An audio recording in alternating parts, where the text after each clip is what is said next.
নারী স্বাস্থ্য শুধু শারীরিক সুস্থতার বিষয় নয়, এটি মানসিক, সামাজিক ও প্রজনন স্বাস্থ্যের সাথেও ঘনিষ্ঠভাবে সম্পর্কিত। সুস্থ নারী পরিবার ও সমাজের শক্তি হয়ে ওঠে, কিন্তু দারিদ্র্য সচেতনতার অভাব, সামাজিক কুসংস্কার ও অপুষ্টি নারীর স্বাস্থ্যের বড় বাধা। নিয়মিত স্বাস্থ্য পরীক্ষা, সুষম খাদ্য, মানসিক স্বাস্থ্যের যত্ন এবং প্রজনন স্বাস্থ্য বিষয়ে সচেতনতার নারীর জীবনমান উন্নত করে। কিশোরী বয়স থেকে শুরু করে মাতৃত্ব ও বয়োবৃদ্ধ প্রতিটি ধাপে বিশেষ যত্ন প্রয়োজন। তাই নারীর স্বাস্থ্যের রক্ষা ও উন্নয়নে ব্যক্তিগত নয় এবং সামাজিক ও জাতীয় উন্নয়নের অন্যতম প্রধান শর্ত। স্বাগত নভেল অনলাইন 28 প্রেজেন্স নারী স্বাস্থ্য রেনেটা অনুষ্ঠানে। আপনাদের সাথে আছি আমি doctor Naima Sharmin Alam.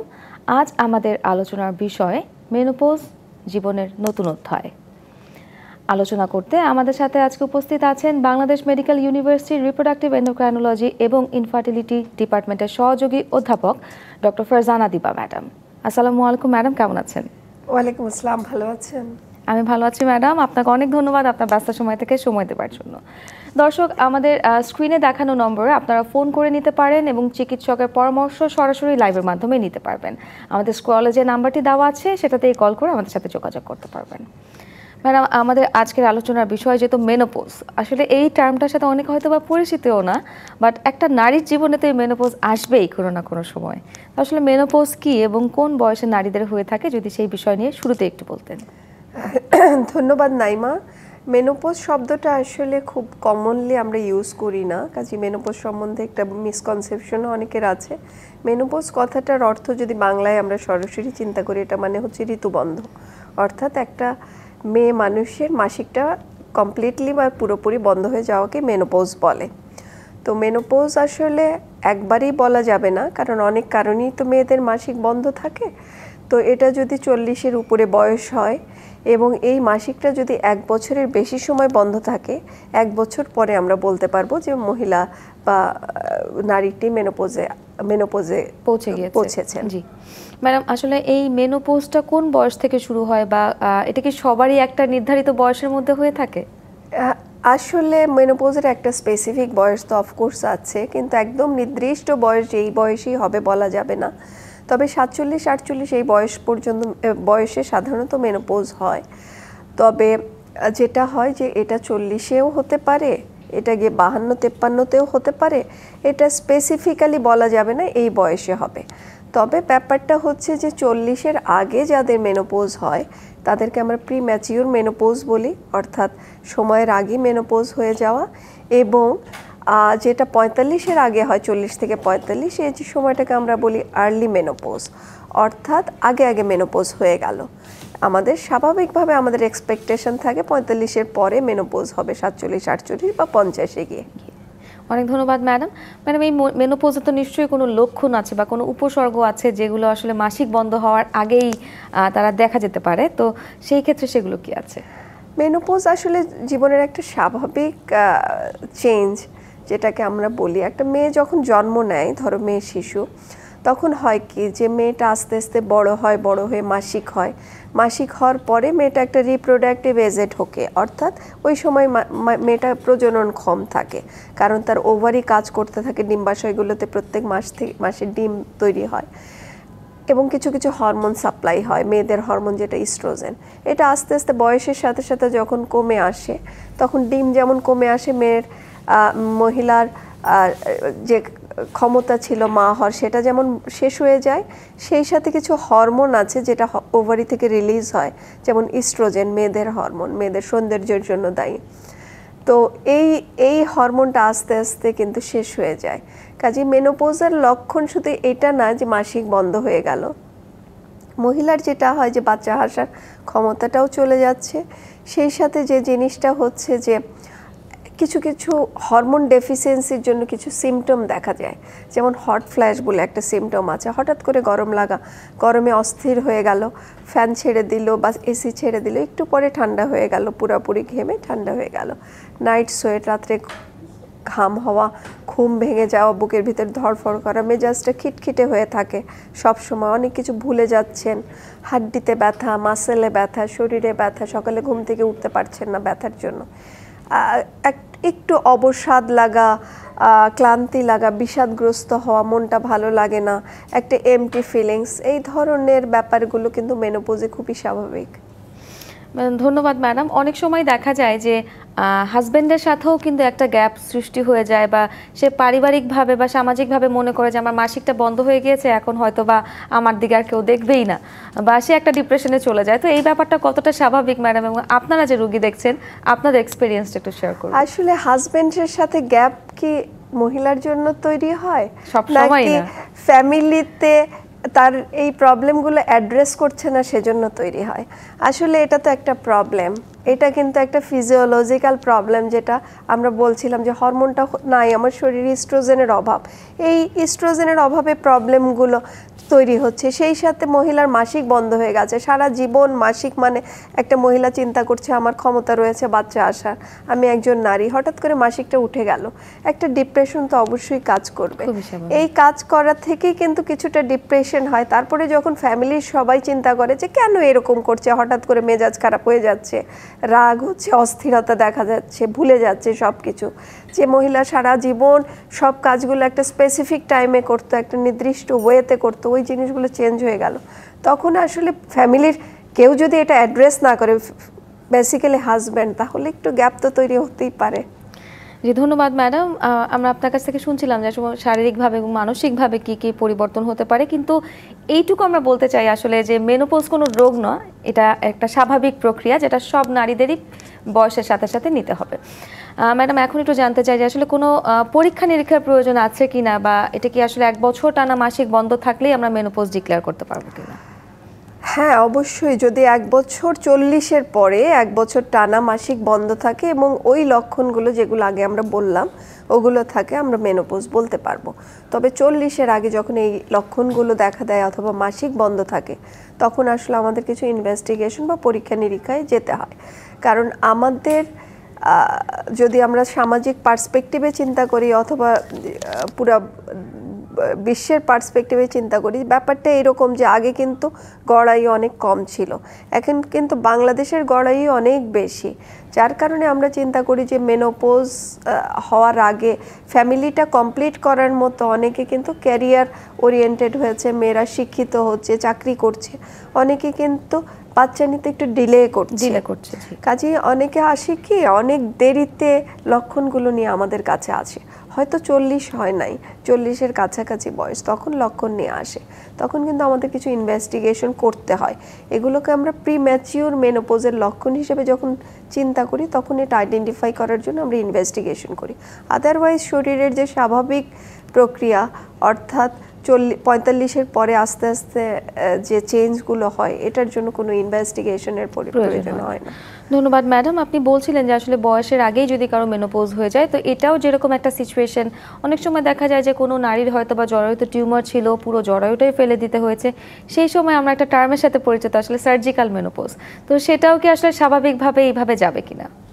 Surgical menopause of course menopause, এটা আপনার আইট্রোজেনিক, মানে আমরা নিজেরা যেটা তৈরি করেছি এই মেনোপজ। তো আমরা যেটা চিন্তা করি যে 45-এর নিচে যে মহিলার বয়স, তাদের ক্ষেত্রে ওভারি বা ডিম্বাশয়টা রাখার চিন্তা করি, কারণ মেনোপজ ডিপেন্ড করে বেসিক্যালি ওভারি বা ডিম্বাশয়ের উপরে, জরায়ুর উপরে কিন্তু না।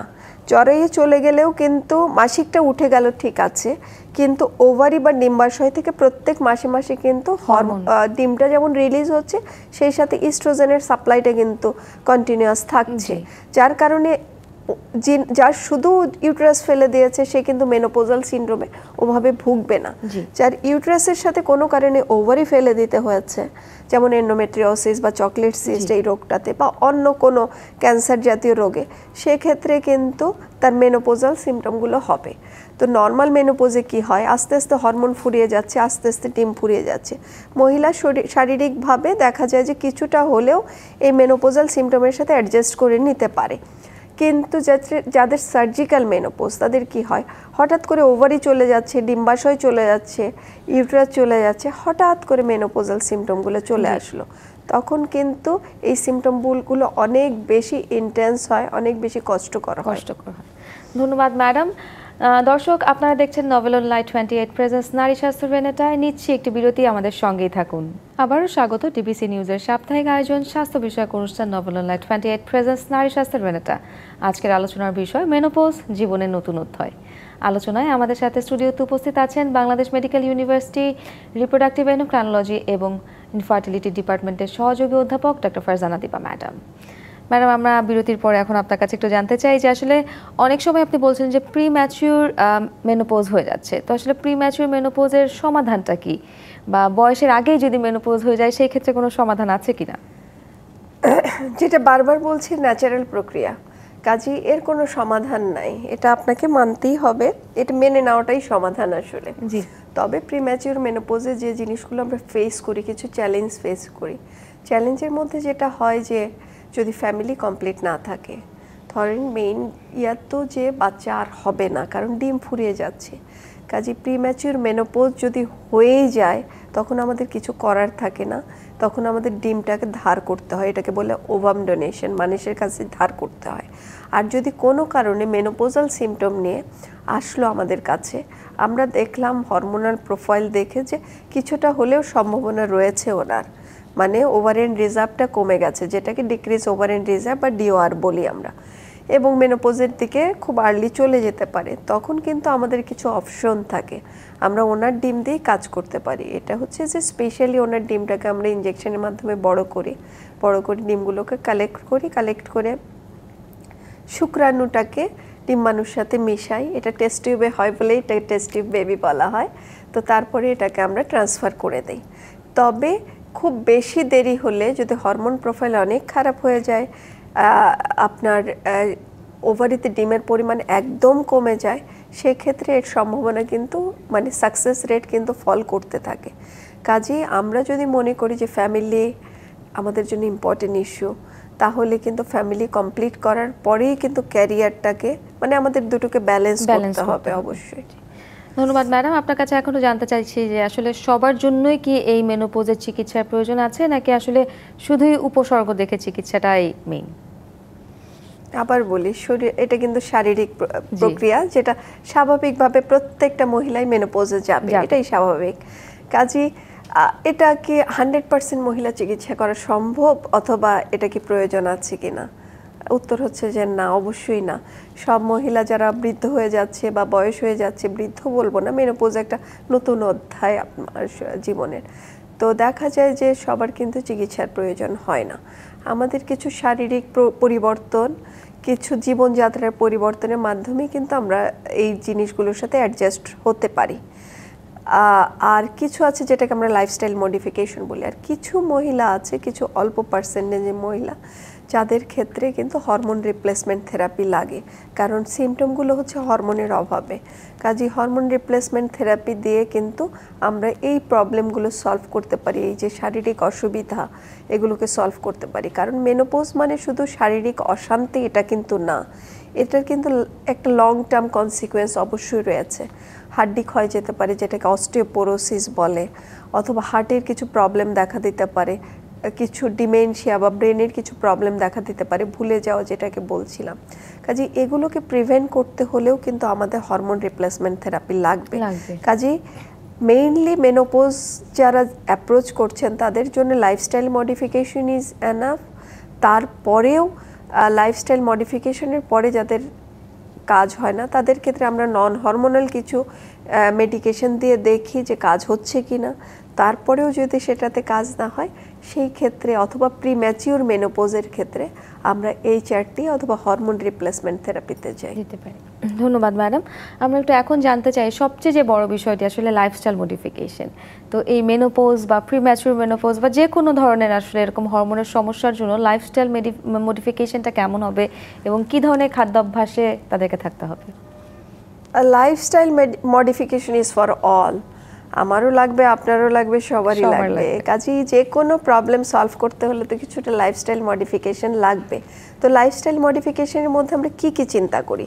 আমরা চিন্তা করি যে খাদ্যাভ্যাসে কিছু পরিবর্তন, ডিসিপ্লিনে কিছু পরিবর্তন, এবং কিছু ড্রাগস আমরা ইউজ করতে পারি। তো একটাকে আমরা 3D হিসাবে বলি যে আপনার ডায়েটের ক্ষেত্রে যেটা হচ্ছে যে আমরা বলি যে অনেক বেশি মশলাযুক্ত খাবার, অনেক বেশি ঝাল খাবার, ক্যাফেইন মানে কফি জাতীয় খাবার অথবা যেটাকে বলে যে যেগুলো আপনার হট ফ্ল্যাশ করবে ওই খাবারগুলোকে আমরা অ্যাভয়েড করতে বলি। প্রোটিন জাতীয় খাবারের প্রয়োজন বাড়ে, কারণ আমাদের মাসেল ক্ষয় হতে থাকে মেনোপোজের পরে, হাড্ডি ক্ষয় হতে পারে। প্রোটিন এবং ক্যালসিয়াম রিচ খাবারগুলো খাবেন, কিন্তু চর্বি বা কার্বোহাইড্রেট জাতীয় খাবার যেগুলো আছে, ফ্যাট খাবার, ওগুলোকে একটু কাটল করে দেওয়ার চেষ্টা করা উচিত। হ্যাঁ, ফিশ ফ্যাটটা বেশি খাওয়া উচিত।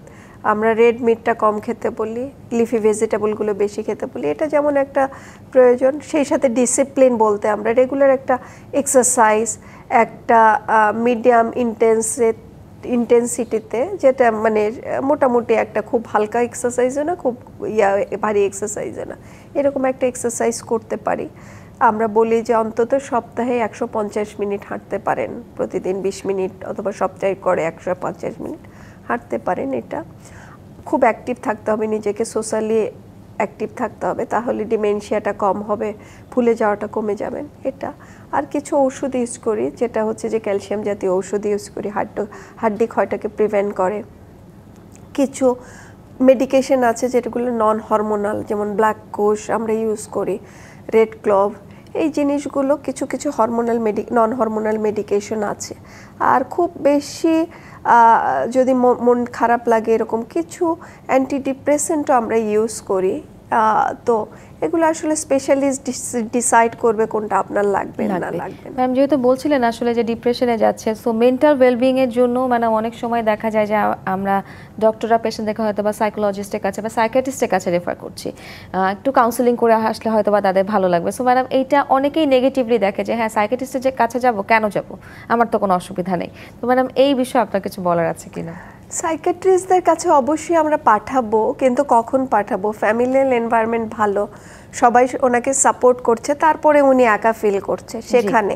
এখন ফ্যামিলিয়াল এনভায়রনমেন্টটা ঠিক করতে হবে, আমাদের পরিবেশগত দিক থেকে আমাদের সোশ্যালি চিন্তা করতে হবে যে উনি মেনোপোজে গেছে, ওনাকে একটু এক্সট্রা সাপোর্ট দিতে হবে। উনি হয়তো এখন অনেক কিছু ভুলে যাবে, ওনার সকালে ব্রেকফাস্টটা দেওয়ার কথা ছিল, হয়তো ব্রেকফাস্টে কোনো একটা মিস হতেই পারে, এটাকে আমরা নর্মালি অ্যাকসেপ্ট করে নেব। চশমাটা হারিয়ে গেছে, মাথায় নিয়ে ঘুরছেন, এটা ওনাকে মনে করিয়ে দিতে হবে, মা তোমার চশমাটা কিন্তু মাথায় আছে, এটা কিন্তু অন্যভাবে ওনাকে দেখার কোনো সুযোগ নেই। এরপরেও যদি দেখা যায় যে উনি নিজেকে এত ফ্যামিলিয়াল সাপোর্ট, সোশ্যাল সাপোর্টের পরেও নিজেকে লোনলি ফিল করছেন, সেক্ষেত্রে অবশ্যই কাউন্সেলিং নিতে পারেন। এটা তো অন্যভাবে দেওয়ার কিছু নাই। কাউন্সেলিং মানে কি, ওনাকে ওনার রোগটার সম্বন্ধে আমরা অ্যাডজাস্ট করিয়ে নেব, যে উনি মেনে নেবে যেটাই স্বাভাবিক প্রক্রিয়া জীবনের। ধন্যবাদ ম্যাডাম।